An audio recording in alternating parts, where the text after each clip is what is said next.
jamais vu un homme qui passe près de la croix et reste le même.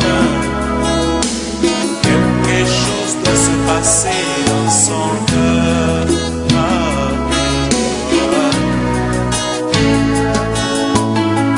Je n'ai jamais vu un homme qui passe près de la croix et reste le même.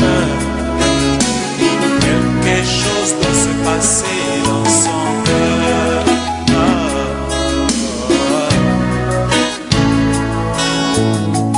Les hommes amassent de l'argent et ils s'en vont à Jérusalem, là où mon sauveur fut crucifié. Ils s'en vont comme de grands touristes, mais ils rentrent toujours de pécheurs.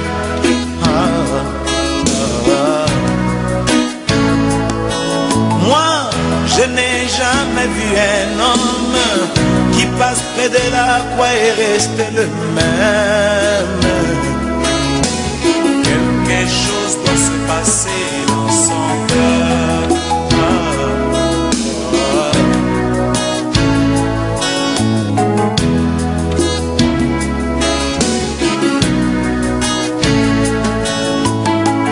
Les autres s'en vont dans des églises et ils s'agenouillent devant un morceau de bois. Et ils se représentent comme la croix de Jésus, mais ils rentrent toujours de pécheurs. Mais où est la croix? Moi, je n'ai jamais vu un homme qui passe près de la croix et reste le même. Quelque chose doit se passer dans son cœur.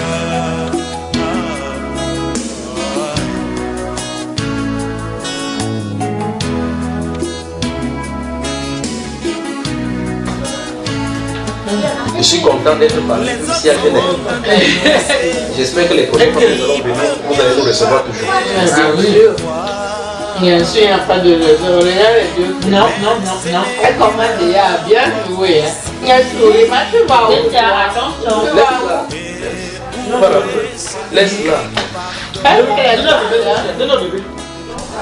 Grande fille. Allô? Oh là là. Voilà, assieds-toi avec ta copine. Oh là là. Mais ouais, là je suis avec elle aussi, c'est un bébé. Hein. Ouais, qu'on peut passer le temps comme ça à parler. On a fait presque 3 heures, on vous a parlé. On peut même faire même 10 heures. Je t'assure. C'est souvent le cas. Quand ça commence, on sait quand ça commence, mais on ne sait pas quand ça finit. Qui l'a dit même? Et c'est ce que Dieu a 2 ou 3 sont réunis à son nom. Madame, d'accord. Ne lui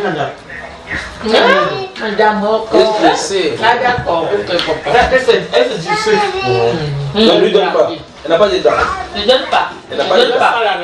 Elle n'a pas de dents. Elle n'a pas de dents. Elle va bientôt ramper, hein, on dirait. Hein? Oui. Ah, bravo, madame. Mais Jonas, il a une dent. Non, mais elle a une dent. Oui, c'est vrai, il a une dent sur Jonas. Mon frère, je suis assis. Tu es assis.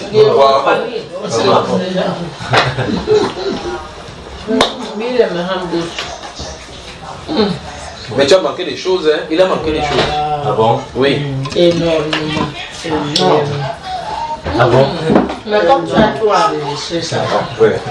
Autant que la reçu toujours lancé, hein? Non, j'ai arrêté pour l'instant. Tout de suite là. Mais c'est resté enregistré. C'est resté enregistré. Donc je lui ai dit que tu vas lui donner le site YouTube où il y a les enseignements. Oui, il y a les enseignements. Qui donne au pasteur, c'est le pasteur John dont il a parlé. C'est comme ça, c'est que si la voix me dit invite, tu me fais venir, il n'y a pas de problème. C'est la taille qu'on ne peut pas. Non, il y a beaucoup d'enseignements. Sur YouTube, il y en a plus de 1000 enseignements. Je vous en Mais tu ne verras pas son visage. Hein. Si tu cherches à voir le visage, c'est audio. C'est la parole de Dieu. C'est la parole. Parce que si je t'envoie, tu vas commencer à dire que voilà. Waouh, franchement, il y a tellement de choses à apprendre à l'être humain. Il y a beaucoup de choses. Beaucoup de choses. Et là, c'est vrai que le diable est tellement en train de manipuler les humains à un point incroyable. Il a commencé depuis le jardin d'Éden. Oui. Oui, depuis Adam et Ève jusqu'à aujourd'hui, continue à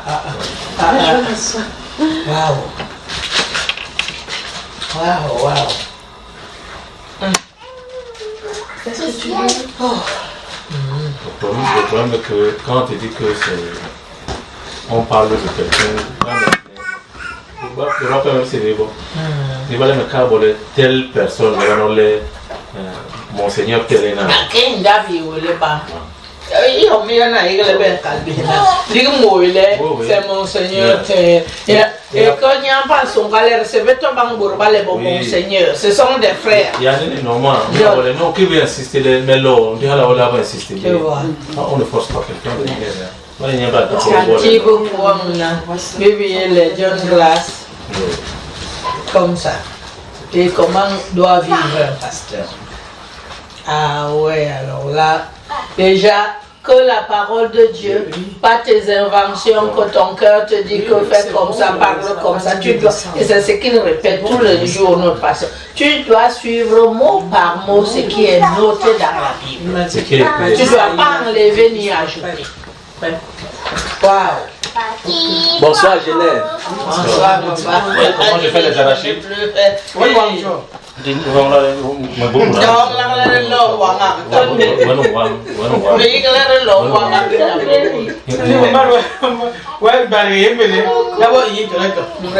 On peut commencer maintenant.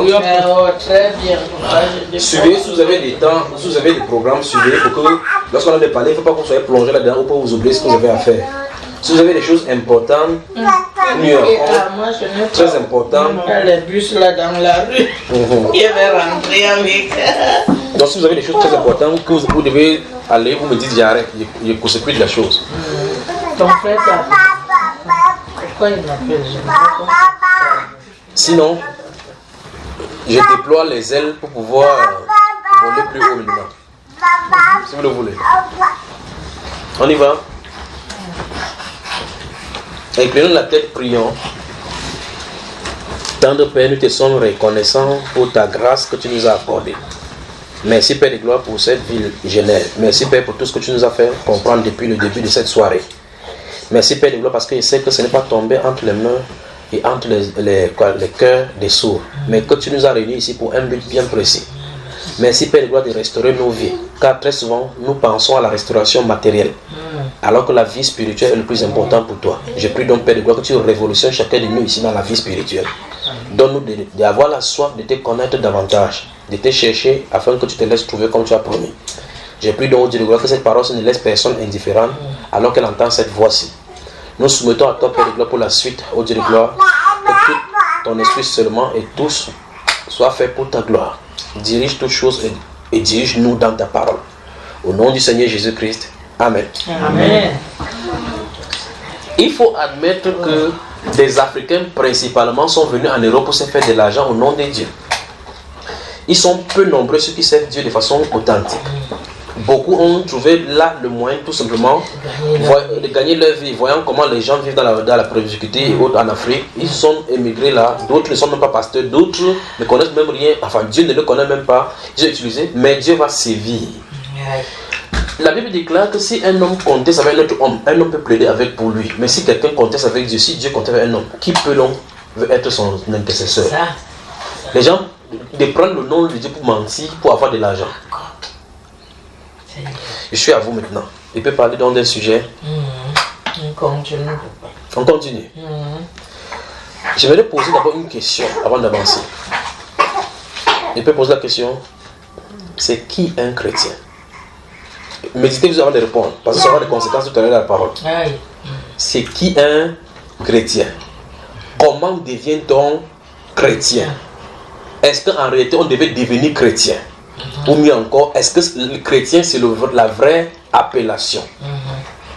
Si vous voulez pas qu'on voit, on voit. Mais si on voit, c'est même si vous ne me saluez pas après, il n'y a pas de. Je crois que c'est mieux qu'on voit tout ça. Comme ça, on ne fait plus les erreurs qu'on a d'habitude de faire. Il est en train de dire, même si vous ne le saluez pas après. Moi, je vais le saluer, il n'y a pas de problème. Ok. Quand tu veux parler, parle. Parce que je me suis fait des ennemis comme ça à cause de cela. C'est qu'ils n'ont rien compris. Voilà. Si vous demandez à certaines personnes, c'est quoi un chrétien, vous dites que c'est quelqu'un qui suit Christ. Ça, c'est très bien comme réponse, pas vrai? Parce que dans chrétien, on entend Christ. Celui qui est comme Christ. Tu poses encore la même question, es-tu chrétien? Il dit oui. Pourtant, la définition qu'il a donnée, c'était quelqu'un qui suit comme Christ. Vous voyez? On ne peut pas. Tu lui poses la question, es-tu chrétien? Il dit oui. Suivez bien. C'est quoi un chrétien? Celui qui suit Christ. Es-tu chrétien? Oui. Suis-tu Christ? Il y a une point d'interrogation. La personne peut répondre. On a des problèmes.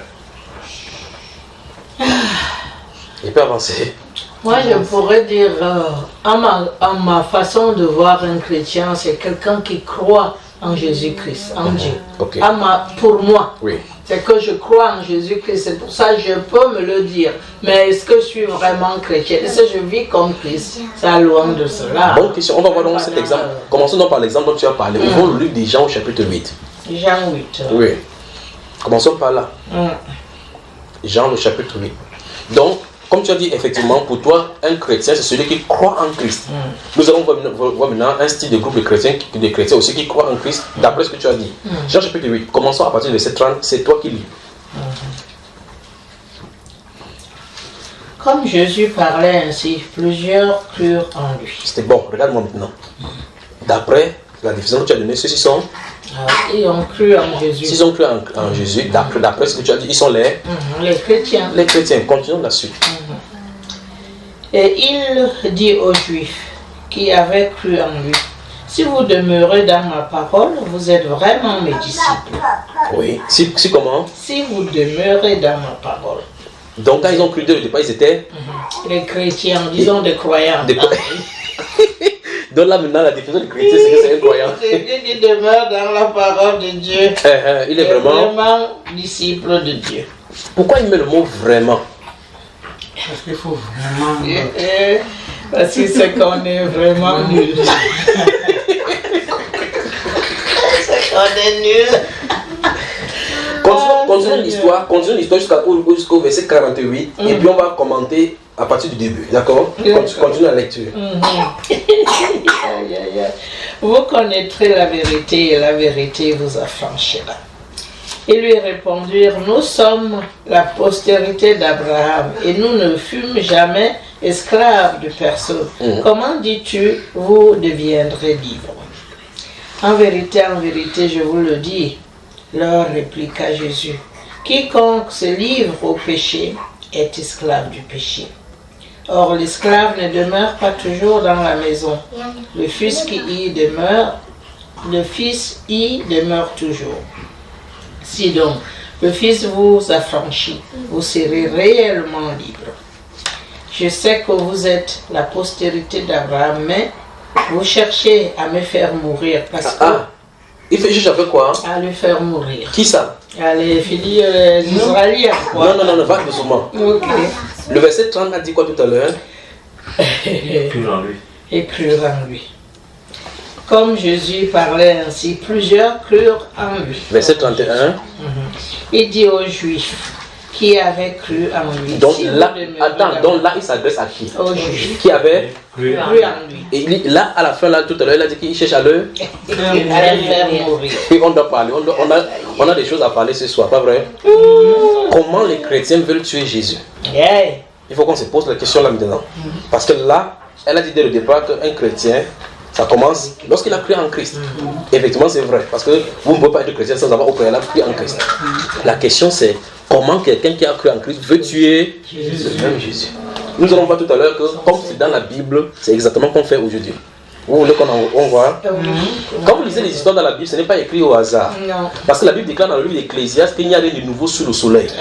Si on dit que si une chose est nouveau, elle est écrite déjà dans le siècle passé et Dieu ramène ça à l'existence. Amen. Donc ça veut dire, si les gens ont tué Jésus tout en croyant en lui, il se pourrait qu'au milieu de nous, on tue Jésus tout en croyant en lui. Tous les jours. On avance. Continuons. Et ils répondirent, je ne sais pas si je ne rentre pas en arrière encore. si vous étiez enfant d'Abraham, vous feriez les œuvres d'Abraham. Mais maintenant, vous cherchez à me faire mourir. Les gens qui ont cru en Christ, pas vrai? Moi qui vous ai dit la vérité. Stop. On va pas s'arrêter là, on va continuer. Donc, quelqu'un croit en Christ et ce même Christ-là veut leur révéler la vérité. À un niveau donné, la vérité le choque au pro et décide de tuer la vérité. N'est-ce pas terrible ça? Parce que là, il a oublié le groupe de ceux qui n'ont pas cru, il ne les gère pas. Parce que c'est à la fin du temps qu'il va les gérer. Mais il s'adresse à ceux qui ont cru en lui. Il leur a dit, remarquez bien la façon que ça a commencé. La Bible déclare au verset 30, comme Jésus parlait ainsi, plusieurs crurent en lui. Et il a commencé à s'occuper maintenant du groupe qui ont cru en lui. Ceci devait nous intéresser au plus haut point. Donc, on doit se concentrer sur ceux qui ont cru au Seigneur Jésus. Qui disent qu'ils ont cru. Parce que vous prenez les catholiques, ils disent qu'ils sont les chrétiens. Les protestants seront les chrétiens. Les témoins de Jéhovah sont les chrétiens. Les adventistes sont les chrétiens. Nomme-les comme ça jusqu'à ce que tu suis. Le nom ne s'en finit pas. Il faut qu'on continue à interroger leur chrétienté. Vous voyez? Et s'ils avaient cru, que je dis waouh, ils ont cru. Restons comme ça, ils ont cru, ils partent. On n'aurait pas su que c'était des meurtriers. Pas vrai? Il a continué à interroger leur chrétienté pour voir juste s'ils sont authentiques. D'où il a posé la question, il a dit, si vous demeurez dans ma parole, vous êtes vraiment mes disciples. Donc, la marque des authentiques disciples du Seigneur Jésus. Vous voyez? Ça veut dire, en toile de fond, on peut croire qu'on croit au Seigneur Jésus-Christ alors qu'il ne nous connaît pas. On peut croire et confesser qu'on est des chrétiens. La preuve en est qu'ils étaient en train de confesser, c'est qu'ils sont des enfants d'Abraham. Il a dit, enfant d'Abraham, ça n'avait rien dit. Comme les gens vont dire que non, j'appartiens à telle église. Tu ne connais pas l'église de tel pasteur qui est oncionné. C'est lui qui est oncionné. C'est lui qui est oncionné. Il ne s'agit pas de toi, parce que l'affaire de chrétienté, il s'agit d'une affaire individuelle avec le Seigneur.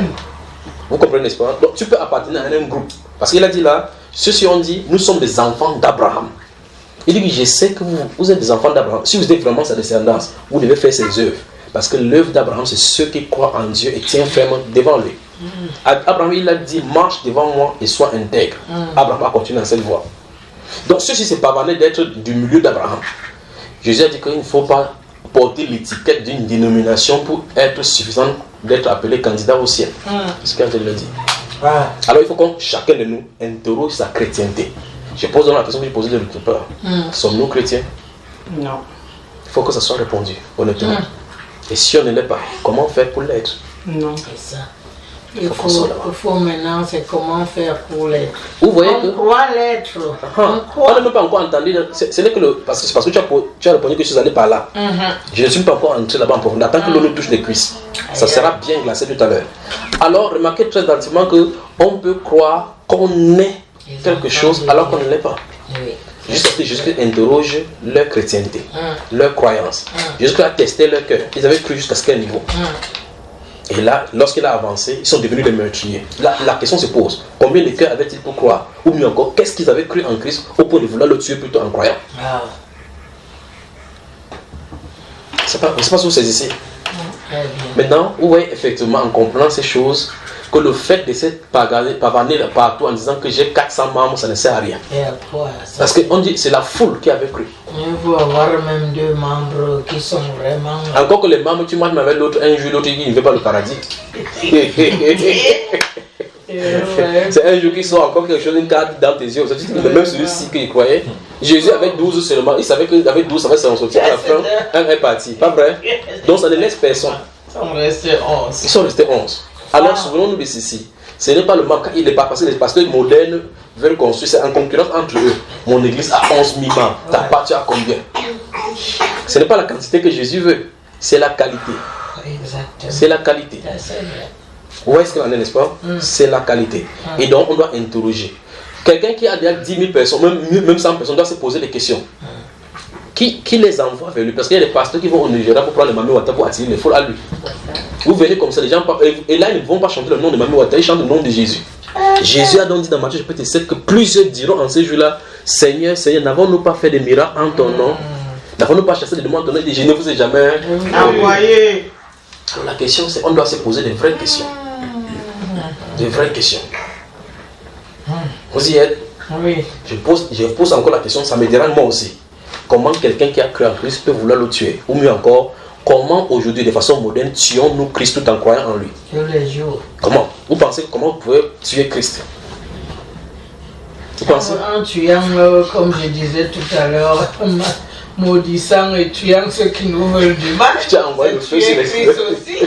Parce qu'il a porté le péché de tout le monde. Notez 1 Corinthiens chapitre 16. Notez 1 Corinthiens chapitre 16. On va lire, n'allez pas là-bas parce que vous allez aller dans une version, le Saint-Esprit montre cela. Notez 1 Corinthiens chapitre 16, le verset 22. On va pas le lire. On va pas lire maintenant, on va lire quand il voudra. 1 Corinthiens chapitre 16, le verset 22. On arrive, on va mettre des pièces, des puzzles, on va les construire maintenant. 1 Corinthiens 1 Corinthiens chapitre 16, le verset 22. Vous posez donc la question aux gens, à certaines personnes, vous dites, es-tu chrétien? Il dit oui. Il dit, comment tu es chrétien? Il dit, ma mère était chrétienne, mon père était chrétien, je suis né dans une famille chrétienne. Et donc par conséquent, il porte le vêtement des chrétiens. Vous demandez à l'autre, comment tu es devenu chrétien? Il dit, j'ai fait l'école de dimanche, depuis ma tendre naissance, je ne suis jamais allé en boîte de nuit, je n'ai jamais bu d'alcool. Vous dites, et vous êtes chrétien. Chaque personne aura sa définition d'être chrétien. Vous demandez à un autre, il dit, je suis même pasteur. Il dit, comment tu es devenu pasteur? Vous allez à l'école de formation, j'ai senti l'appel, j'ai rêvé, Dieu m'a appelé, je suis allé à l'école de formation, on m'a formé, on m'a consacré. Tu sais qui m'a consacré? C'est le bishop tel, ils sont réunis là, ils m'ont versé lui sur la tête. Vous allez dans la Bible, vous vérifiez, vous testez la Bible avec la chrétienté moderne, on se pose le problème si ce n'est pas la Bible qui est fausse, mais c'est nous qui avons raison. C'est faux. Alors donc il faut qu'on se pose dans la vraie question. Et c'est la Bible qui a raison. Et donc ici à Genève aujourd'hui, la majorité des Bibles, je répète encore, sont faites ici à Genève. On écrit Société biblique de Genève. Donc je vais lire la Société biblique de Genève sans copyright. Voilà. Maintenant, ça veut dire qu'il faut qu'on construise en admettant quelque chose. Si j'ouvre les Saintes Écritures ici, et que ça dit quelque chose, et qu'une autre voix à l'extérieur dit autre chose qui lui semble contraire, c'est celle qui est écrite dedans qui est vraie. Nous sommes d'accord? Ok. Donc, même si tout ce qu'on a toujours pensé, dit et fait semble logique, et si ça semble contredire ceci, c'est ça qui est vrai. Et que toute cette logique a toujours été faux, pas vrai? Dans l'autre partie, ici, nous avons vu comment les pharisiens, enfin les sadducéens, avaient toujours cru qu'il n'y a pas de résurrection. Jusqu'à ce que Christ Jésus vienne leur dire, quand Dieu a dit, le Dieu d'Abraham, le Dieu de Jacques et le Dieu de Jacob, pour lui tous, malgré qu'ils sont morts, sont vivants, donc il parlait de la résurrection. Et il a dit, vous êtes grandement dans l'erreur. Ça veut dire qu'on peut croire être dans la vérité, qu'on est dans l'erreur depuis des centaines d'années. Mais malgré que vous êtes dans l'erreur depuis des centaines d'années, Dieu ne tiendra pas comme votre erreur pour vérité. C'est ça le vrai problème. Vous voyez? On avance là maintenant. Oui. On peut avancer. Voilà. Alors là où nous avons commencé, c'est ceux-ci ont cru au Christ Jésus. Et ce Christ Jésus qui est la parole dit qu'ils veulent le tuer. Parce qu'il leur dit la vérité. Et quelle est la vérité qu'il leur a dite? Il leur a dit, vous connaîtrez la vérité. Alors la question c'est la vérité, donc c'est quoi? Jésus lui répond, je suis la vérité. Vous connaissez ce verset? Je suis le chemin, la vérité et la vie. Donc la vérité n'est pas une chose, la vérité n'est pas un verset biblique, la vérité c'est une personne, la personne du Seigneur Jésus. Maintenant, ici se trouvent dans les gens qui ont la vérité en face, et Jésus leur dit que si vous me connaîtrez, vous serez délivrés. Ces gens-ci discutent avec Jésus en disant, nous ne fûmes point esclaves des personnes, comment dit-il nous devenons libres? Jésus leur explique le pourquoi il allait le dire. Pourtant, Jésus parlait de vous connaîtrez la vérité et vous affranchirez. Affranchir, ça veut dire libérer. Et ces gens-ci qui allait de parler, ils n'ont certainement pas la chaîne entre les mains. Ils ne sont pas captifs. Mais il y a la loi du péché en eux dont ils ne sont pas conscients. Jésus parlait de la liberté du péché. Que vous connaissez jusque de la bonne façon, vous êtes dégagé du péché. C'est lui qui est l'agneau de Dieu qui enlève le péché du monde. Vous voyez ce qu'il en est, n'est-ce pas? Donc, vous connaîtrez la vérité vous affranchira n'est pas l'accès mental à une connaissance l'ivresse de la vérité, mais une rencontre personnelle de cette personne vérité qui transforme. Cette personne vérité qui transforme et qui amène les gens à comprendre qu'ils ont besoin du Sauveur. Mais qu'est-ce que la religion fait donc? La religion fait ce que la Bible appelle les prosélytes. Les prosélytes, les sympathisants, les membres des religions. Celui-là qui est la vérité convertit les gens pour le royaume. Et les gens qui sont convertis pour le royaume sont appelés par lui disciples du Seigneur Jésus. Les membres des religions, qui sont des prosélytes et qui entendent la vérité de façon intellectuelle, le perçoivent ainsi, appartiennent à des croyances, adhèrent à des croyances, acceptent des croyances, s'appellent chrétiennes Vous voyez la différence, n'est-ce pas? 1 Corinthiens chapitre 3, allons-y.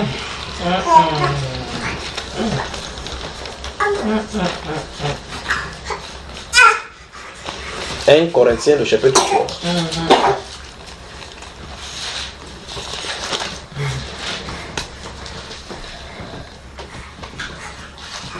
Versets 1 à 5. Vous allez encore voir ça ici maintenant. Mon frère, tu peux nous lire à haute voix? Écoutez, suivez très attentivement. Pour moi, oui. frère, ce n'est pas comme à des hommes spirituels que j'ai pu vous parler, mais comme à des hommes charnels, comme à des enfants en Christ. Oui. Je vous ai donné du lait, non de la nourriture solide, car vous ne pouviez pas la supporter. Oui. Et vous ne le pouvez même pas à présent, oui. Parce que vous êtes encore charnels. Ils sont quoi? Charnels. Stoppons donc là-bas. Ceux-ci sont charnels. Et Jésus lui parle des choses spirituelles, pour un royaume spirituel. Donc le disciple de Jésus, c'est quelqu'un qui vit dans l'esprit, parce que Dieu est esprit. Il faut que ceux qui l'adorent en esprit et en vérité. L'apôtre Paul réitère la même chose ici, dit je ne vous aime pas de la nourriture solide, mais du lait, parce que vous ne pouvez pas le supporter. Vous voyez, quand on ne peut pas supporter ces choses-là, ça devient des pieds d'achèvement. Vous ne pouvez pas vous donner un macabo entre les mains, entre la bouche d'un enfant, ça va l'étouffer. Vous savez, n'est-ce pas? C'est pour ça qu'on lui donne le lait, pour que ça coule effectivement. Maintenant, vous allez remarquer que ce qu'il va dire là n'est pas grand-chose, mais c'est ça qui crée les pieds d'achèvement aujourd'hui, au point où même vous-même, vous n'êtes pas assez assis dans les scènes écritures, vous n'allez pas voir qu'il y a des problèmes. Voyons donc pourquoi ils sont charnels. Allons-y. En effet. Stop. En effet, pour justifier le fait, pourquoi il appelle les charnels. Attendez. Je veux que vous me regardez, on respire d'abord. Bonsoir à Genève. Respirez, inspirez et respirez. Voilà. Donc il dit, vous êtes charnels. Il va leur expliquer le pourquoi ils sont charnels. Pourtant, le ministère que Dieu nous a donné, c'est le ministère de l'esprit. Donc ça veut dire qu'on doit servir de façon spirituelle. D'accord? Ceux qui sont charnels. Gardez-vous à l'esprit ce qu'on va dire maintenant. Il va leur expliquer pourquoi ils sont charnels. Allons-y. En effet. Puisqu'il y a parmi vous de la jalousie et des disputes, n'êtes-vous pas charnels et ne marchez-vous pas selon l'homme? Vous avez vu cela? Ça veut dire que ce qui est chez le monde, c'est identique chez vous. On arrive. Maintenant, regardez encore. Quand l'un dit, écoutez, moi je suis de Paul, et un autre, moi d'Apollos, n'êtes-vous pas des hommes? Stop. On va changer ça, on va lire pour qu'on puisse comprendre ce qu'on a de dire. En remplaçant Paul et l'autre par le nom de vos églises. Qui est partant pour dire? Alors, tu vas dire le nom. L'un dit que je suis l'EPC. Oui, l'autre dit je suis EEIG. EEIG. Il n'est pas des hommes. Donc, ça veut dire que c'est purement charnel, ça ne vient pas de l'esprit. Vous voyez cela? Voilà votre dénomination. Donc. Et c'est ce qui était en gestation à l'église naissante. Quand l'apôtre Paul était venu prêcher, quand l'apôtre Pierre prêcher, l'autre dit non, nous sommes des pierres. Il dit arrêtez ça. Qui est Pierre? Qui est Pierre? Qui est Paul? Qui est ceci? Vous voyez cela, n'est-ce pas? Nous sommes de Jésus, pas de Paul. L'esprit dénominationnel. Et donc, c'est pour ça qu'il va leur indiquer dans ces passages jusqu'au verset 5 que c'est Christ qui est l'essence. Mais l'homme charnel ne comprend pas ça. Alors, je recommence ce que j'étais dit ici tout à l'heure. Jésus qui est la vérité transforme l'être intérieur pour connecter l'homme à l'esprit, donc au royaume dont il est venu être le roi. La vérité sur le plan livresque dont on y entre par connaissance livresque transforme les gens et les adapte dans l'ecclésial, c'est-à-dire les amène dans le principe des hommes appelés les dénominations. Alors ceux-ci vont s'appeler chrétiens D. C'est ça dont c'est les questions. Vous dites à un catholique que tu es chrétien, vous restez tranquille, ça va lui poser problème. Enfin, même vous, chrétien de quoi? Alors je pose la question, chrétien de quoi, à quel sens? Moi je suis des PPC, c'est PPC que c'est appelé. Moi je suis catholique, non, moi je suis luthérien. Luther est mort depuis, vous avez fait sa statue ici. Mais le voici, vous appelez son nom chaque jour, alors qu'il n'a rien à voir là-dedans. Il s'agit de Christ Jésus. Jésus est celui qui est mort et ressuscité. C'est lui qui a dit dans Matthieu 28, je suis avec vous tous les jours jusqu'à la fin du monde. Jean-Baptiste n'a pas dit ça. Jean-Baptiste a dit que je ne suis pas moi lui. Je quitte sur ça. Jean-Baptiste a dit ça pour qu'on n'appelle pas son nom après. Pas vrai? Mais aujourd'hui, Martin Luther est mort. Chaque personne dit que je suis des Luther. Je suis des. Pourquoi quelqu'un ne dit pas tout simplement j'appartiens à Christ? Si chacun disait j'appartiens à Christ, on parlerait le même langage biblique. Parce que si on dit j'appartiens à Christ, Christ lui il a dit si vous m'aimez, gardez mes commandements. Parce qu'il a dit là tout à l'heure là que si vous demeurez dans ma parole, ne pas dire dans la parole d'un serviteur, dans la parole d'un messager, dans ma parole, vous êtes vraiment mes disciples. La marque des disciples authentiques. Alors les disciples authentiques du Seigneur parlent selon l'esprit et sont en accord total et définitif avec la parole. Ils ne parlent pas selon les hommes, parce que les hommes parleront selon les divisions. Les hommes parleront selon la chair, mais l'homme spirituel parleront selon Jésus, parce qu'en lui et Jésus sont un par son esprit. Et l'esprit de Dieu n'habite point dans les temples faits des mains d'hommes. L'Écriture insiste dessus. Ils ne sont pas servis par des... Vous allez voir... vous permettez que je parle, n'est-ce pas? Oui. En tout cas, je vous aime. Alors maintenant, vous dites, dans notre église, le temple est construit et il y a, vous appelez les strates, vous dites qu'il y a l'autel, pas vrai? Avez-vous déjà vu dans le Nouveau Testament l'autel quelque part où on prêche? Et cet autel est tellement sanctifié où personne ne doit y monter, seul le pasteur, ou bien celui à qui le pasteur donne le droit. Vous avez vu comment l'être humain, avec les manigances qu'ils ont fait, ont essayé de faire montrer que c'est le lieu là qui est saint, alors que la Bible déclare que le Saint-Esprit veut habiter dans les cœurs. Par conséquent, quand vous voulez étudier pourquoi vous avez n'importe quel sujet de prier, vous avez comme l'impression qu'il faut aller plutôt là-bas prier. Parce que si vous prosternez là-bas, vous faites quelque chose là-bas, vous faites un vœu là-bas, ça va marcher. Jésus lui dit, Jésus, quand vous priez, entrez dans votre chambre, fermez votre porte et priez le Père qui est dans le secret. Et il verra dans le secret. C'est ce qu'il a dit. Voilà les disciples du Seigneur Jésus qui suivront la voie de Jésus. On peut avancer? Ok, maintenant. Quoi? Jean chapitre 14. Que Dieu vous bénisse. Tu es disciple, tu es chrétien, oui, depuis 14 ans, ça fait 17 ans que je suis dans la foi. Je suis dans la foi depuis 14 ans, dans la foi. Nicodème était depuis combien d'années? Je suis dans la foi depuis 14 ans. Depuis 17 ans, non, depuis mon enfance, je connais les versets bibliques. Ni n'importe quel verset je connais. Dis-moi qui peut connaître les versets bibliques plus que Satan sur la terre? Qui peut connaître Dieu plus que Satan? Satan est-il chrétien? Donc, ça veut dire que la connaissance des versets bibliques ne fait pas de nous chrétiens. C'est l'union entre nous et Christ qui fait de nous cet authentique serviteur, cet authentique disciple, pas vrai? Amen. Christ en vous, l'espérance de la gloire, dit la Bible. Voilà ce qu'il en est. Si Christ n'est pas en vous, la Bible déclare qu'il ne lui appartient pas. On peut avancer? Jean 14, verset 20, 21, 22, 23.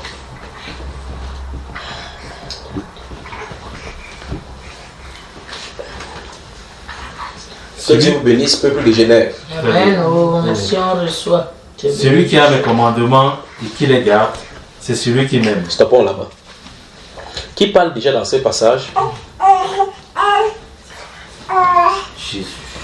Vous savez qui parle dans ce livre, dans ce passage de Jean chapitre 14, n'est-ce pas? Au verset, il dit que votre cœur ne se trouble point. Croyez en Dieu et croyez en moi.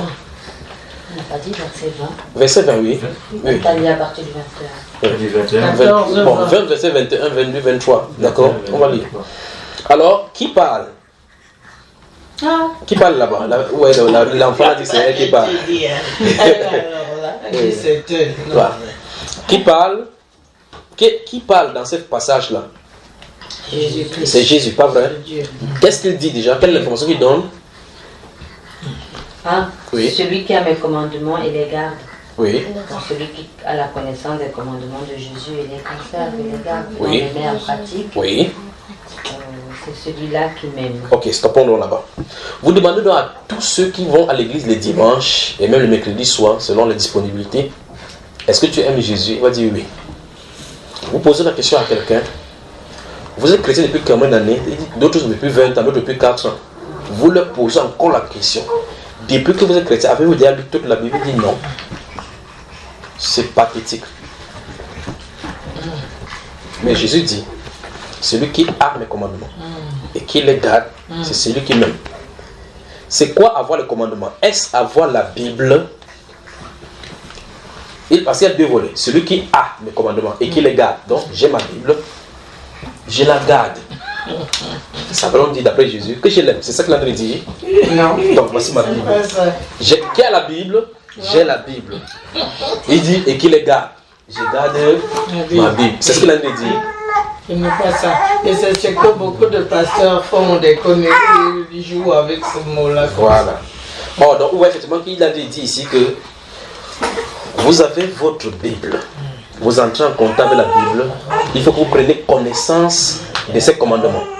Après avoir pris connaissance des commandements, vivre d'après elle. Voici la certitude que vous m'aimez. Alors je pose la question. Si par exemple vous n'avez pas fait de théo-école, vous prenez une voiture, vous n'avez pas fait 5 mètres, que vous avez commis au moins 7 fautes, pas vrai? Parce qu'il y a tellement de signes à savoir à gauche, à droite, au sol, ainsi de suite, pas vrai? La signalisation horizontale, verticale, ainsi de suite. Vous aurez le feu là-bas. Vous allez traverser un carrefour sans vous remarquer même qu'il y a les bandes en bas, vous allez cogner les gens, pas vrai? Maintenant, quelqu'un dit qu'il est chrétien. Il a fait 12 ans de chrétienté. Mais sa Bible, il n'a jamais lu. Cette personne se dira aimer le Seigneur. Waouh! Est-ce que cette personne aime le Seigneur? C'est difficile parce qu'elle ne connaît pas la parole. Ça c'est clair, justement. C'est là où je veux en venir. Parce que si elle ne lit pas, elle ne saura pas ce que Dieu demande. La preuve, tout à l'heure, dans une autre partie que nous avons vu, vous avez dit que vous étiez en train d'envoyer le feu sur les gens pour tuer. C'est vrai. Mais dans ce cas, comment tu as fait pour connaître désormais qu'en réalité, il ne faut pas tuer les gens? Parce qu'un jour, Jésus a dit, priez pour vos ennemis. Il n'a pas dit priez contre vos ennemis. Vous voyez? Or, où est-ce que ça se trouve? Ça se trouve dans la Bible. Si tu étais allé lire, et de ce je te vais dire, mais comment Jésus dit aime ton prochain comme toi-même? Il n'a pas dit aime les chrétiens comme toi-même, il dit ton prochain. Ton prochain peut être ton sorcier. Tu dois l'aimer. Tu ne peux pas en même temps aimer quelqu'un, en même temps envoyer le feu sur lui. Ça n'a pas de sens. C'est vrai. Donc, ça veut dire que quelqu'un peut dire qu'il est chrétien tout en tuant Jésus. Parce que tuer Jésus, ça veut dire désobéir à la parole. Désobéir à la parole. Ah, mais désobéir, c'est tuer quelqu'un parce qu'il demande de ne pas tuer. Et nous, on tue en versant le sang de Christ, en versant. Vous l'aveuglez même pas à l'eau glacée. Et on va. On peut avancer. Oui, mon fils. Alors, la marque des authentiques chrétiens, il ne s'agit pas d'être régulier à l'église. Parce que vous pouvez aller à l'église tous les jours. Si on va dans la Bible, vous allez voir encore ces 2 personnes. Jésus, notre Seigneur, a donné l'exemple de 2 personnes qui vont monter au temple à l'heure de la prière. Jésus montre comme ça, c'est que dans l'esprit, il voyait les gens qui venaient prier. Il y avait 2 hommes. L'un est allé, il était pharisien. L'autre était publicain. Et le pharisien, ça veut dire séparé du peuple. Ceux qui étaient séparés, qui suivaient de façon rigide la loi. Il est monté au temple, il est resté là-bas debout. Au lieu de prier sa prière, il a guetté le publicain. Un publicain, c'est quelqu'un qui collectait des impôts qui vivait mal. La Bible déclare que le pharisien, cette tenue-là, il a dit Seigneur, je ne suis pas comme ces pécheurs-là. Il dit je paye mes dîmes chaque fois. Je jeûne 2 fois la semaine. Il dit Louis, parce que tu m'as donné qu'il fasse comme ça. Pas comme les publicains là. Il ne faut pas qu'il puisse même dans sa voix. Il est parti. La Bible déclare le publicain de son côté n'osant même pas lever les mains au ciel. Pardonne-moi. Il passe tout à fait au Seigneur, aie pitié. Prends pitié de moi. Prends pitié. Jésus donne la sanction. Et cette sanction, cet homme qui a fait cette prière n'a jamais su ce qu'il attend au ciel plus tard. Jésus dit, le publicain est descendu dans la maison justifié, le pharisien est rentré condamné. C'était un homme religieux qui lisait la Bible, qui enseignait la Bible, mais il est allé se condamner devant Dieu en sortant. Comprenez ce que ça veut dire là, n'est-ce pas? Mais la personne qu'on appelle publicain, il va faire sa prière, petite prière, il va sortir. Le monsieur qui va le rencontrer, le pharisien, dit que voilà les gens qui vivent mal. Jésus a dit donc plusieurs des premiers seront les derniers. Il a dit les prostituées même vous dévanceront dans les royaumes des cieux. Parce qu'une prostituée, lorsqu'on prêche la Bible, elle reste seulement comme ça, elle pleure, elle peut verser même ses larmes pour laver les pieds de Jésus. Mais les pharisiens vont dire que le verset biblique, s'il aurait dû dire ça de cette façon, c'est parce que sémantiquement parlant, le sujet doit venir avec le verbe avoir le compliment. C'est ça qu'il va voir dedans. Mais la prostituée va voir la rédemption, la rémission des péchés, la soif d'avoir la vie. Elle veut quitter cette voie-là. Il dit les prostituées vous dévanceront dans le royaume des cieux. Or, ces gens qui sont de prendre, ce sont les gens que Jésus a pris. Il a encore pris un autre exemple pour expliquer aux docteurs de la loi qui c'est qu'un prochain. Et vous savez, Jésus prenait toujours les exemples qui prennent les gens à contre-pied par rapport aux pensées religieuses qu'on avait sur place. Quand il a déjà dit, priez pour votre prochain, les gens, le docteur de la loi dit, qui est mon prochain? Il a dit, je vais t'expliquer qui c'est que son prochain. Il dit qu'un homme qui était Jéricho pour Jérusalem, arrivé quelque part là-bas, les bandes de bandits l'ont tabassé. C'était un marchand qui est parti. On dit un docteur de la loi. Docteur de la loi, celui qui enseigne la Bible. Passait par là pour aller au culte. Il a vu le monsieur, il dit non. Il quitte là-bas, il passe par là parce qu'il m'en va à l'église. On dit qu'un lévite, celui à qui Dieu a donné la loi, passait par là, il dit non, ne peut pas toucher. On dit un sacrificateur, celui donc qui dit que Dieu pardonne nos péchés, Dieu pardonne. Passe par là-bas, il dit hey, il part. Puis Jésus a pris les Juifs à contre-pied. Il dit, un Samaritain qui passait par là. Quand les Samaritains, les gens ont regardé comme ça, un Samaritain, tu es fou. Pourquoi? Parce que les Juifs ont déjà une pensée mauvaise contre les Samaritains. Or, être Samaritain ne veut pas dire que le cœur des Samaritains n'est pas plus devant le Seigneur. Il dit qu'un Samaritain qui passait par là a vu le monsieur, eu de la compassion pour le monsieur qui était blessé, le prit sur son âne. Il a lavé, nettoyé ses plaies, versé de l'huile, allé dans une hôtellerie, payer. Et dit à ces gens-là que je m'en vais dans un tel endroit. Quand il va venir, tout ce qu'il aura fait là-bas, c'est moi qui vais payer. Prends-en soin. Il est parti. Puis Jésus lui pose une question. Lequel a été le prochain? Oui, ça n'est-ce pas? Parce que le juif qui est passé là-bas, il y avait le Lévi, c'est un juif. Le sacrificateur, c'est un juif. Le docteur de la loi, c'est un juif. Mais un Samaritain est venu ordonner un juif. Quelle est la raison pour laquelle celui-ci est? Parce que celui-ci a vu la personne qui est couchée dans le besoin comme étant sa propre personne. Il n'a pas considéré l'éthique juif, l'éthique samaritain. Voilà l'exemple. Vous comprenez cela? Là, je pose la question. Le docteur de la loi, s'il va arriver à l'église, il va enseigner quoi? Soit disant la parole. Le Lévite pas comme ça pour servir Dieu, pas vrai? Le sacrificateur qui a traversé la personne là-bas, Jésus donc dit, il dit voilà, vous avez mis la science et bouclé la loi pour empêcher les gens d'entrer. Vous voyez cela parce que vous avez emmené la clé de la science, vous empêchez les gens d'entrer et vous n'y entrez pas vous-même. Les gens qui devraient lire la Bible et comprendre, Jésus dit qu'ils n'entreront pas. Vous comprenez ça, frère? C'est dangereux. Donc, aller à l'église, accomplir les devoirs religieux, n'est pas une certitude qu'on a avec le Seigneur. Dès le départ, il faut que le cœur soit en règle de façon claire avec le Seigneur. Si le cœur n'est pas en règle avec le Seigneur, éloignez-vous. Ce que vous faites là-bas, vous tuez. Vous me comprenez? Écoutez bien, Jésus a dit à quelqu'un, suis-moi. Et la personne dit que non, laisse-moi pas dire au revoir mon Père, il met les choses en ordre. Il dit, celui qui met la main sur la charrue, regarde derrière, n'est pas fait pour le royaume. Le but, c'est le royaume. Ça veut dire qu'il n'y a pas de vie chrétienne en dansant. Il n'y a pas de vie chrétienne que j'avise un pas devant, deux pas derrière, trois pas derrière, quatre devant. Ça ne se trouve pas comme ça. Les apôtres qui ont suivi Jésus dans Marc chapitre 10, verset 28, ont dit à Jésus, un riche est venu voir Jésus et dit, Maître, que faut-il faire pour avoir la vie éternelle? N'est-ce pas la meilleure question qu'un être humain puisse poser sur la terre? Parce que tout ce que vous faites là, vous cherchez n'importe quoi, vous avez le papier. Bon, peut-être quelqu'un est au Cameroun dit non. Remarquez combien de centaines de milliers d'Africains meurent chaque jour pour traverser les déserts pour arriver en Europe. En temps, vous qui êtes en Europe, ça ne vous laisse pas, vous dites même que le mieux c'est au pays. En temps, ceux qui sont au pays disent que non, même si c'est fort ici, il faut que mieux je vais mourir. Vous entendez cela? C'est quand même terrible. Vous venez ici, vous regardez, vous dites, on vous a emprisonné, c'est un système où vous travaillez, vous tournez seulement en rond. Au moins au pays, ils peuvent se ressourcer. Maintenant, cette personne s'y traverse tout le pays pour venir comme ça, tout le désert. D'autres peuvent mourir dans le désert. Et ils en meurent fortement. Chaque fois, on voit des gens qui ont chaviré. Des mamans qui accouchent de l'enfant meurent comme ça, submergés par l'eau, parce qu'ils veulent chercher un avenir meilleur. Et ils vont arriver en Europe, ils ne savent même pas. Bon, un jour, ils ont le papier. Ils disent que j'ai le papier. Ce papier, s'il ne lui donne pas l'autorisation d'entrer au ciel, pourtant, elle a risqué sa vie pour l'avoir. Pourtant, d'autres sont morts, ne l'ont pas eu. Mais voici un papier qu'en lisant, on peut entrer en contact avec la vie éternelle. Avec ce papier, on peut entrer en contact avec la vie éternelle. Les gens ne lisent pas, mais ils sont prêts à les faire tuer pour le passeport Bordeaux. Je t'en rends compte. Réfléchissez-y. Ça veut dire que vous venez au pays, en Afrique, vous faites la conférence en disant aux jeunes que restez dans votre pays, toute l'énergie que vous avez, vous pouvez servir. Et même les parents contribuent l'argent pour que les enfants partent chercher, parce que les autres sont venus ici tuer les gens ou faire n'importe comment, avoir l'argent, venir acheter une grande voiture pour nous au quartier. Ça commence à insulter quartier par quartier, que tel est venu, c'est un benguiste. Et là-bas, tu sors, tu vois. Tu sors de quelle Suisse, toi? Ça devient de la comparaison de famille en famille.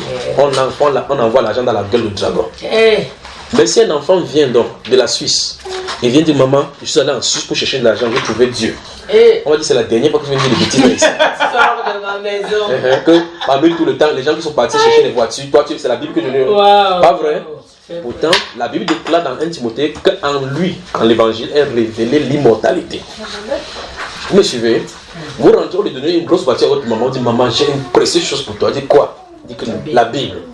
Elle va taper la canne au sol en maudissant. Pas vrai, frère?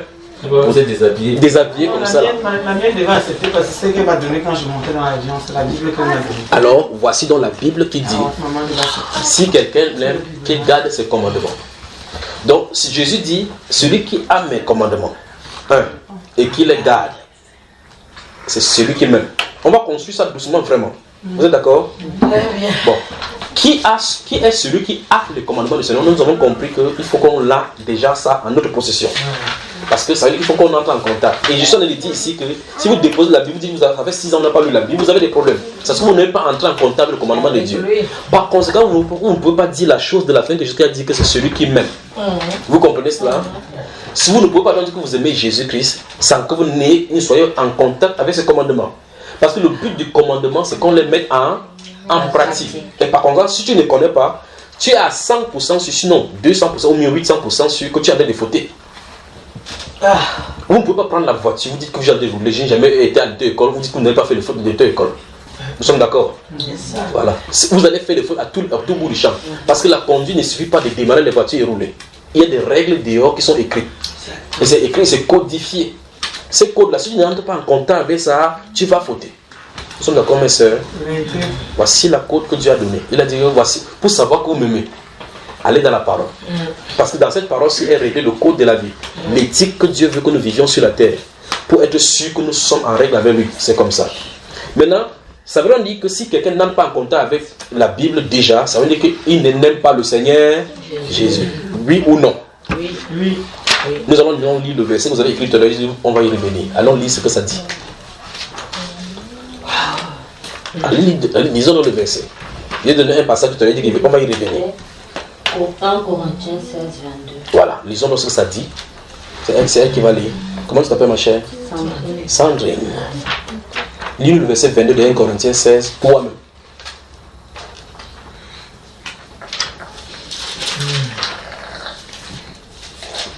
Si quelqu'un n'aime pas le Seigneur, qu'il soit anathème, Maranatha. Anathème, ça veut dire quoi? Maudit. Donc, relis ça en lisant anathème par maudit. Allons-y. Okay. Si quelqu'un n'aime pas le Seigneur, qu'il soit maudit. Maranatha. Maranatha, ça veut dire le Seigneur vient. Bon, maintenant, on dit ici que si quelqu'un n'aime pas le Seigneur, qu'il soit comment? Mais ici, on ne peut pas vouloir dire ça aux mondains. Parce que le mondain, eux, ils ne connaissent pas le Seigneur. Eux, le mondain, ils ne savent pas qui est le Seigneur. C'est les religieux. Pas vrai? Alors, on va encore aller doucement. Dans Jean 14, verset 20, 21, il a dit, celui qui a mes commandements et qui les garde, c'est celui qui m'aime. C'est ça, non? On vient de voir ici maintenant, si quelqu'un n'aime pas le Seigneur, c'est qu'il est forcément comment? Maudit. Comment on fait pour ne pas être maudit? Il faut avoir la parole ensemble. Et il a pratiqué. Je pose la question, combien ceux qui se disent chrétiens aujourd'hui lisent la Bible et la pratiquent? Très peu. Si c'est très peu, ça veut dire que beaucoup de gens qui s'appellent chrétiens sont des maudits. Vous voyez, d'où la nécessité de savoir si on est un disciple authentique. On peut continuer? Ou on prend une pause? Non, on peut continuer, on peut pas. Alors la question c'est... On la lit, mais pas comme il faut. En tout cas, on devrait la lire mieux. Mais même on la lit, on ne garde pas. On a des problèmes. Ça aussi, c'est sérieux. On a des problèmes. Sérieux. On a des problèmes. Psaume 119, verset 4. Le psaume 119. Ça va ma soeur? Quand la soeur se me regarde ça, elle travaille au travers de moi. Elle va loin dans son église. Elle rentre un peu à la maison, elle regarde sa vie, elle revient comme ça, elle défile sur moi comme ça. Courage, d'accord? Courage. Amen. 19, 14. Non, pas 14. Non, verset 4. 4. C'est Sandrine qui va toujours lire. Tu as prescrit tes ordonnances pour qu'on les observe avec soin. Encore. Tu as prescrit tes ordonnances pour qu'on les observe avec soin. Les ordonnances qui ont été prescrites, c'est pour qu'on fasse comment? On les observe avec soin. Expliquez-moi ce que vous dites observer avec soin. Pour qu'on les mette en pratique. De façon minutieusement, voilà le mot. Alors dites-moi comment quelqu'un ne lit pas, il va mettre en pratique quelque chose minutieusement dont il n'est même pas au courant. Le premier chapitre même du livre du psaume dit heureux l'homme qui ne s'assoit pas en compagnie de mon qui ne marche pas avec les pécheurs, mais qui trouve son plaisir dans la loi de l'Éternel et qui le médite quoi? Jour et nuit. Tout le monde connaît ces psaumes. Là, on fait des livres comme ça là, on récite, on dépose la Bible là-bas, on part. Après, la Bible dit heureux l'homme qui ne marche pas en compagnie de mon cœur. Mais la personne dit comme ça, il ferme la Bible, Tous ses compagnies sont les moqueurs. Ils s'assoient à la maison devant les séries de moqueurs. Où on moque Jésus, on moque les gens. C'est ces séries-là qui les nourrissent. Après, tu demandes, tu regardes quoi sur les séries, il dit que Jésus en apprend. Donc c'est les moqueurs qui lui apprennent des choses. Il dit qu'il ne mange pas en compagnie de moqueurs, mais qui trouve son plaisir. Donc dans ton cœur doit jaillir l'essence d'aimer la lecture de la parole. Mais qui trouve son plaisir dans la loi de l'Éternel. Dans la loi de l'Éternel et qui la médite jour et nuit. Jour et nuit. Mais le seul jour qu'on va prier, c'est quand on a eu des problèmes. On entre dans le jeûne. Il dit Seigneur, pas le feu, pas le sang, tu dois mettre le porc. Même vous me dites s'il est obligé de mettre le porc. Il n'a pas obligé du tout. Il n'est pas obligé. Il ne nous doit rien. Parce que Jésus dit, dans cette parole que je suis citée dans le psaume 1, la Bible déclare que cet homme-ci, heureux l'homme qui ne s'assoit pas en compagnie de moqueurs, qui ne marche pas avec les pécheurs, mais qui trouve son plaisir dans la loi. Donc le plaisir se trouve dans la loi de l'Éternel. On dit, il la médite jour et nuit. Puis on dit maintenant l'effet que ça va avoir sur lui. Il est comme un arbre planté près d'un courant d'eau dont le feuillage ne se flétrit point. Parce que dans la parole là, Jésus avait donné une parabole. Il dit le royaume des cieux est semblable à un trésor caché dans un champ. L'homme qui le trouve va vendre tout ce qu'il possède pour acheter chez champ. Si vous avez donc vu que le trésor de ta vie se trouve à l'intérieur, ça veut dire que tu vas te débarrasser de tout ce que tu penses être précieux pour prendre du temps pour avoir cela. Parce qu'ici en Europe, vous dites que le temps c'est de l'argent. Et par conséquent, vous prenez votre temps pour vendre pour avoir les euros. Le euro même que tu prends, finalement, tu ne vois pas parce que tu prends le euro pour payer la maison, payer les impôts, tu tournes en rond. Jésus dit que au lieu de vendre les euros, distribuer les euros là, vous prenez le temps pour avoir cela. N'est-ce pas? Il suffit de faire un enseignement de 3 heures de temps. Quelqu'un dit que non, j'ai pas le temps pour écouter tout ça, pas vrai? N'écoutez pas. Quand Paul lui va prêcher, vous allez tomber mourir, il ne va pas gérer. On avance. Alors il dit, heureux l'homme qui ne marche pas selon le conseil des méchants. Écoutez, heureux l'homme qui ne marche pas selon le conseil des méchants. Quelqu'un s'assoit devant la télévision comme ça, 9 heures de temps, novelas. Il connaît tous les programmes des novelas. Tu dis que qu'est-ce que tu veux écouter? Il dit que c'est... Parce que nous tous suivons les novelas ou les top modèles. C'est la même chose. Je dis que pourquoi tu suis ça? Puisque vous êtes des modèles, moi je pose la question. Vous suivez une novelas pourquoi? Juste pour distraire l'esprit. Pour distraire l'esprit. On est mal ou on n'est pas bien dans la tête. En réalité, je vais vous dire maintenant pour que vous sachiez. Le but de cette série, c'est pour vous robotiser. Et c'est la vérité. Pour vous aliéner. Exactement. Voilà c'est à quoi. Voici le but ultime de pourquoi Satan suscite ces choses-là. C'est pour ça qu'il va faire des autres en série. Il va dire saison 1, en voyant que saison 2 est finie. Donc vous voyez que en voyant, pendant que vous esquivez comme ça, ceci, lui il est dans la Coupe du Monde. Quand la Coupe du Monde finit, c'est les Champions League. Quand la Champions League finit, c'est la Coupe d'Afrique. Quand la Coupe d'Afrique finit, c'est la Coupe d'Europe. Oui, ça se répète, ça s'enchaîne. Entre temps, toi, tu finis ton modèle. Tu sais que dans toute autre chaîne, il y a Novelas. Telle chose à 21. Tu finis, tu pars à A+. L'autre dit que. D'autres ont même des choses mémorisées, écrites qu'à 21, il doit être à tel endroit. Pendant ce temps, le petit enfant a tigé. Il a tigé quoi, ou c'est quoi, le cartoon. Il a ça à 20, 21, non. Donc, vous voyez que le père finalement a 3 téléviseurs à la maison. Hey. Dans un coin, il a sa part pour voir le ballon. La maman a sa part pour voir le truc. Vous voyez le robot, n'est-ce pas? Le robot. Le jeune garçon, entre-temps, comme il gère, passe là, son PlayStation. Le PlayStation. Vous voyez que les enfants dorment, ils font comme ça. Le papa lui botte comme ça pour faire le truc. Il commence à avoir les tics. Satan a de robotiser la... Enfin, il vous a robotisé. Mais qu'est-ce que la Bible dit de cela? La Bible dit... Heureux l'homme qui ne marche pas selon le conseil des méchants. Le conseil des méchants. Parce que c'est les méchants qui inspirent cela. Dans Ephésiens chapitre 4, il dit qu'on ne devait plus marcher comme les païens qui marchent d'après la vanité de leurs pensées. C'est eux qui inspirent cela. On continue. Très très bien. Mais qui trouve son plaisir. Donc ça veut dire que vous devez troquer cette série-ci dans la lecture. Vous n'avez pas d'excuse pour dire à Dieu qu'il n'y a pas le temps pour lire la Bible. Parce que vous avez le temps pour les séries, le temps pour la distraction, le temps pour vous faire robotiser. C'est-à-dire que vous allez dépenser le héros avec la force que Dieu vous a donnée. Vous venez acheter quelque chose très cher dans un magasin satanique. Vous venez mettre là-bas pour dire à Satan que oui, tu disais quoi? Il te dit ce qu'il voulait dire. En même temps, tu dis ça comme ça, c'est un chaîne dit chrétien là-bas, tu vois comme ça. On dit Jésus, tu dis le verset là, il connaît. Mais ton modèle, tu connais ce qu'on va dire. Tu mets la rediffusion, tu vois. N'est-ce pas, mes chers sœurs? Aïe, vraiment. Heureux l'homme qui ne marche pas selon le conseil des méchants. Dans le psaume 101, verset 3, il dit qu'il ne mettrait rien d'impur devant mes yeux. Le méchant, des choses méchantes, il ne doit pas mettre ça devant mes yeux. On est capable de retenir les noms des acteurs dans la nouvelle, savoir même ce qu'il va dire. Mais le verset biblique, on ne connaît pas. Vraiment. Tu dis Nahum, il dit Nahum, c'est quoi? C'est quelle fille? N'avait pas patience le prochain épisode. Grave encore, si c'est comme ça, ça coupe. Vous appelez, vous portez plainte contre les gens qui abandonnent. C'est vrai. Parce qu'ils vous ont refait rater les bonnes choses. Tu peux appeler même sa copine. Oui, est-ce que ça passe là-bas, tu me dis? Pas vrai? Mais si c'est la Bible que vous avez dit, on était à la limite, tu dis que c'est même Dieu ne veut même pas qu'il lise. Mon Dieu, on pleure, on rigole. C'est les chrétiens modernes, ça me Et si le mari parle, n'est-ce pas, tu regardais ta coupe du bon, oui. Tu regardais tes matchs. Ah, j'ai été témoin d'une maison qui a failli divorcer à cause de la télécommande. C'est mon grand frère. Il est rentré du travail, sa femme était figée devant ton modèle comme ça. Oh là là. Il est rentré comme ça, il a dit bonsoir, chérie, il n'a même pas suivi. Il a pris comme ça pour zapper, pour voir le journal, il a fait pap. Ça a commencé là. Ils ont fait une semaine sans parler. À cause de top modèle. Et si tu es Top modèle, elle voit à 20h, le matin à 7h, elle voit la rediffusion. Toujours en train de te concentrer sur la chose qu'elle a vue hier. Je suis étonné. On vous a reboutissé. Complètement. Je vous lance le défi de faire une semaine sans toucher au téléphone, sans toucher à la télévision. Vous allez voir la délivrance que vous allez avoir. Lolo. Vous allez voir la paix que vous allez avoir dans votre esprit. Vous vous levez le matin, premier réflexe, quand vous faites le téléphone. Premier réflexe, le téléphone. Qu'est-ce que c'est Toto. Le Toto à l'Israël.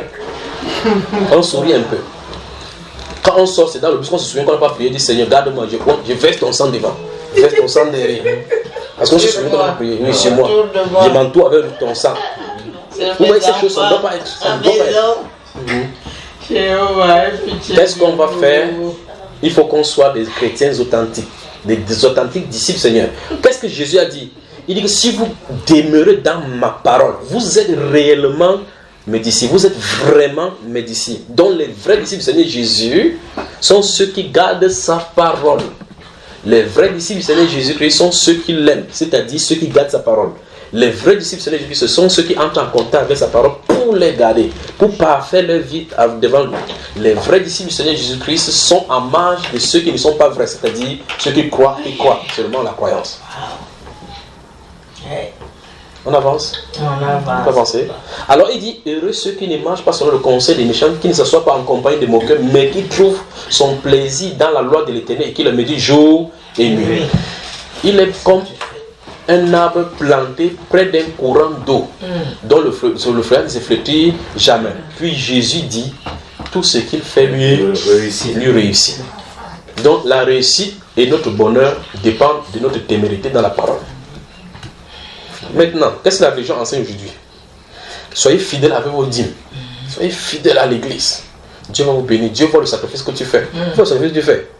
Il n'a pas dit heureux ceux qui donnent le sacrifice. Enfin, nous avons lu ici dans la première partie que j'ai rêvé vos faits, j'ai rêvé vos solennalités. Pas vrai? Nous avons vu cela.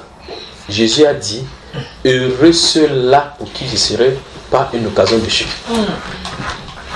C'était tellement fort au point où Jésus, en quittant la terre, la mission qu'il a donnée à ses disciples, c'est faites des nations des disciples, leur enseigner à observer tout ce que je vous ai prescrit. Voilà l'ordre qu'il a donné aux disciples. Il n'a pas demandé qu'on enseigne nos pensées. Il n'a pas demandé qu'on enseigne des choses nouvelles. On ne peut pas enseigner autre chose que ce que Jésus a enseigné. Et par conséquent, ce sont ces choses-là que la Bible appelle la saine doctrine. On doit vous enseigner à vivre comme Dieu veut. Maintenant, quitte à vous maintenant de dire non, nous sommes dans une nation européenne. Nous sommes modernes. Vous pouvez quitter votre nation avec des bonnes mœurs venant ici maintenant, vous êtes pervertis, il n'y a pas de problème. Au ciel, on ne reconnaîtra pas un Genevois, on ne reconnaîtra pas un Camerounais. On reconnaîtra ceux qui sont revêtus de l'habit de Christ. Point final. Il n'y a pas quelqu'un qui va mettre avec marcher avec le plaque, groupe de catholiques, et puis tous les catholiques suivent derrière, coin. Il n'y a pas ça. C'est clair. Donc si vous appartenez au groupe ici sur terre, ça ne marchera pas là-bas en haut. Ça ne marchera pas. Le livre de Luc. Que Dieu vous bénisse, que Dieu vous bénisse, que Dieu vous bénisse. Donc nous voyons effectivement que si quelqu'un ne lit pas la Bible, pour garder les commandements, il est maudit, pas vrai? Luc chapitre 10. Luc, le chapitre 10.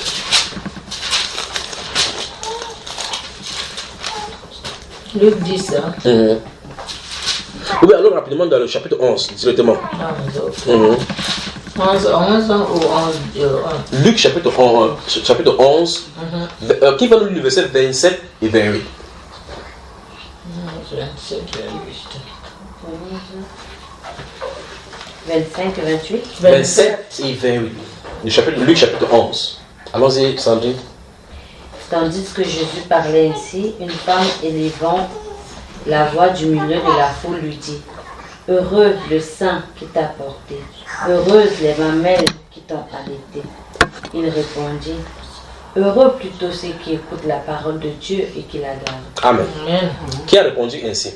C'est Jésus-Christ. À chaque fois que vous allez voir, chaque fois que les pensées des hommes veulent dévier du plan de Dieu, Jésus, dans son ministère terrestre, va toujours dévier les gens, les pensées des gens, pour les ramener dans la parole. Merci. Quand il a commencé à parler, la foule était là. Il y a une femme qui avait la gestation de la sémence du groupe de Marie. Ils ont commencé à vouloir élever déjà Marie devant Jésus.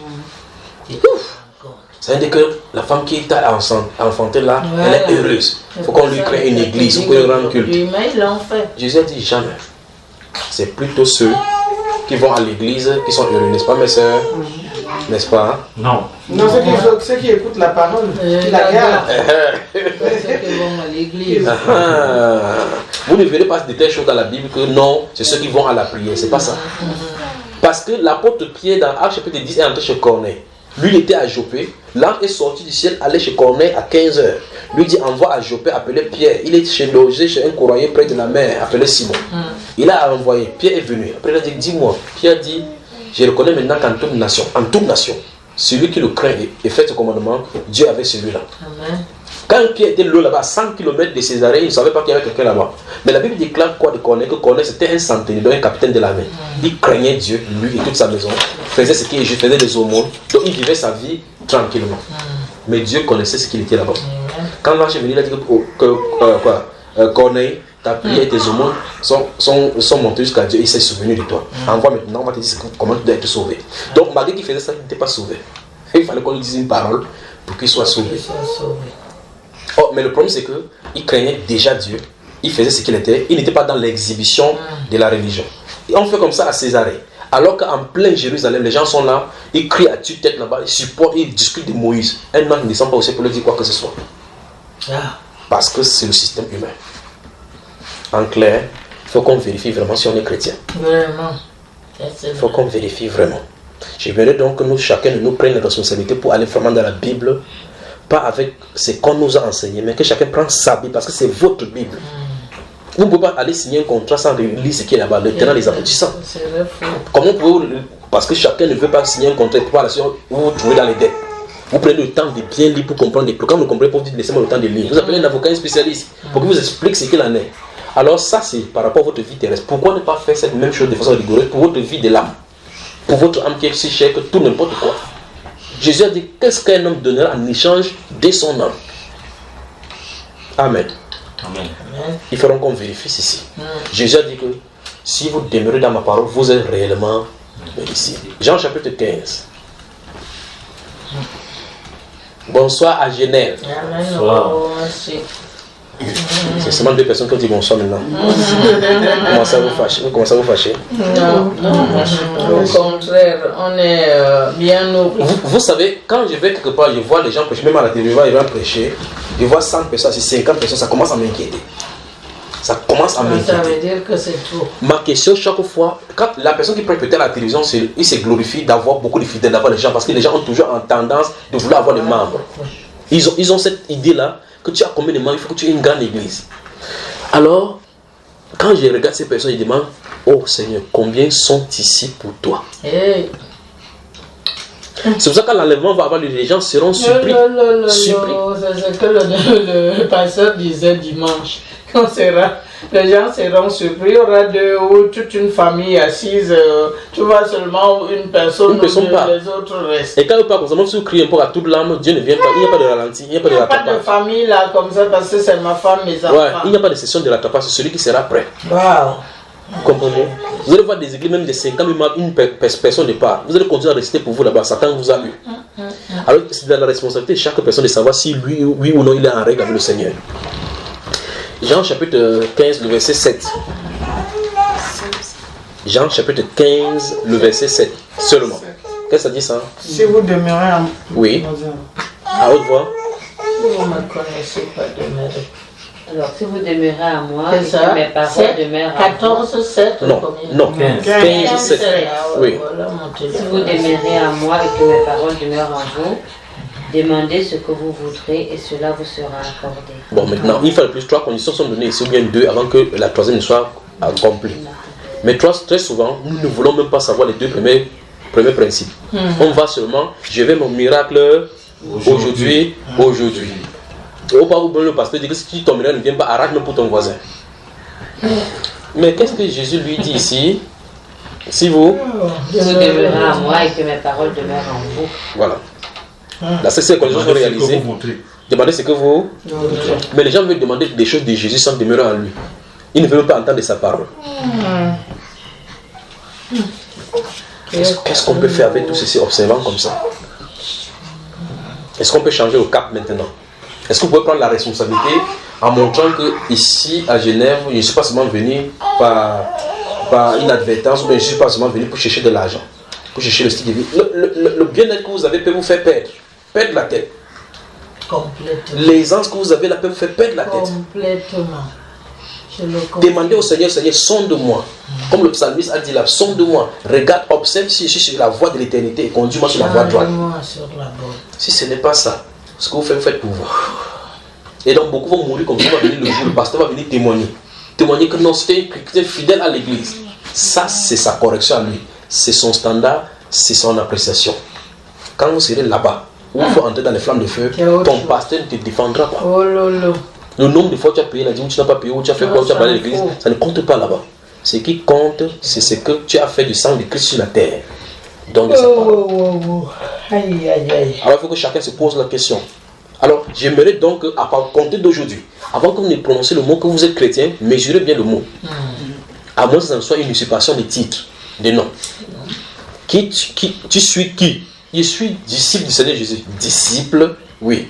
Un disciple, c'est quoi? Celui qui suit la discipline. Connais-tu sa discipline? Non. Comment es-tu disciple? Non, je ne peux pas. Nous avons des problèmes. Bien sérieux. Bonne soirée. Merci. Fermez les bulles alors. Merci. Que Dieu vous bénisse. Que Dieu vous bénisse. Merci. Que Dieu vous bénisse. Je vous ai pris pour longtemps, il s'est fait déjà nuit. Que Dieu vous bénisse. Que Dieu vous bénisse. Merci toujours en Suisse, mes enfants. On est maintenant fait 8 Donc je suis content d'être chez vous ici. J'espère que la prochaine fois vous allez m'accueillir. Oui. Et je suis à votre service. Chaque fois que vous m'inviterez, je viendrai. Je viendrai, je vous dirai la parole telle que c'est écrit. Qui doit nous affranchir. Ouais. Vraiment. Waouh. On peut prier maintenant. Oui. Tendre Père, alors que cette voix retentit pour nous réveiller, pour nous faire sortir de notre torpeur, de notre léthargie spirituelle, je prie que tu diriges ça dans l'âme de chacun de nous et de toute personne qui écoute cette voix. Je prie, Père, de nous donner au Dieu de gloire de comprendre que notre réunion et notre union entre nous en assemblée solennelle n'est pas forcément l'union en esprit. Je prie que tu nous donnes de comprendre et d'examiner chacun de nous ici et tous ceux qui nous écoutent, que chacun examine sa voix pour savoir où il en est avec toi. Je prie au Dieu de gloire que tu nous montres clairement le miroir de notre âme afin que nous voyons combien nous sommes sales et nous avons besoin de toi. Père, en nous, nous avons la jalousie. Nous avons au Dieu de gloire des disputes, des haines, des querelles. Nous avons au Dieu de gloire, nous sommes des meurtriers. Nous avons des vies dissimulées, de l'adultère, des mensonges, au Dieu de gloire, des fraudes et toute espèce de cupidité, digne d'être haï, digne d'être brûlé. Mais Père, c'est auprès de toi la miséricorde. Ce n'est que toi qui peux changer nos cœurs. Et en effet, tu as dit, tu devais ôter ce cœur de pierre qui n'obéit pas à ta parole. Tu nous installerais un cœur de chair. Et tu mettrais ton esprit en nous afin que nous marchions d'après tes commandements. Si tu ne le fais pas, cette chirurgie en nous, qui pourra le faire et qui pourra observer tes commandements? Donne-nous, au Dieu de gloire, ce cœur qui obéisse à ta voix. Donne-nous, au Dieu de gloire, d'aimer ta parole, ta présence et de chercher ta présence, jour et nuit, jusqu'à ce que nous te trouvions. Tu as dit, heureux ceux qui veillent à ta porte pour en garder le poteau, car celui qui te trouve a trouvé le bonheur. Donne-nous de te trouver, de te chercher, Père. Que ton nom se soit glorifié. Je recommande ce peuple de Genève. Et je prie, Père de gloire, pour tous ceux qui étaient dans l'obscurité, que la lumière apparaisse dans leur cœur. Je prie au Dieu de gloire pour tous ceux qui étaient ici sous la coupe des faux pasteurs, des gens qui les utilisent, Père de gloire, comme des instruments pour avoir de leur argent. Je prie pour que tu enlèves tes enfants de la paix, que tu te diriges dans la lumière. Et que ton peuple dise Amen. Amen. Que Dieu vous bénisse. Amen. Alléluia. Gloire à Dieu. Dieu te bénisse. Gloire à Dieu. Dieu te bénisse. Dieu te bénisse. Merci mon fils. Dieu te bénisse. Ah là là. Oh.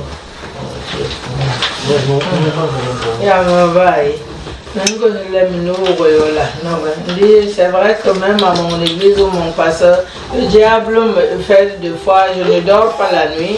Le samedi, au lieu de dormir, je suis dans mon lit, je regarde le ciel, je ne dors pas. C'est quand 4h, 5h vient que moi je commence à dormir. J'arrive à l'église, je suis endormie.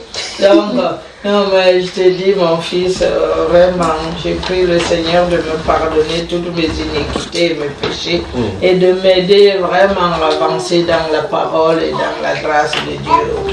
En tout cas, rentrez à la maison et réglez votre compte avec Dieu, chacun pour sa part. Amen. Réglez votre compte dans le privé, d'accord?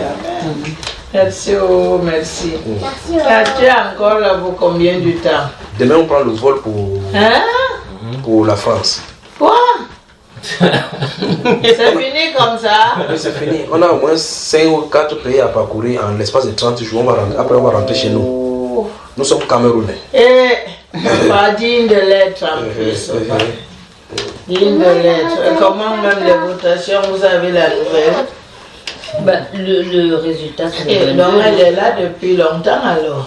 Ils sont arrivés le 2. On était en Allemagne d'abord. Ils étaient en Allemagne. Ils sont arrivés Et voilà, et ici Mais là. nous, t'attends, tu vas. C'est hier qu'on a arrivé à Genève.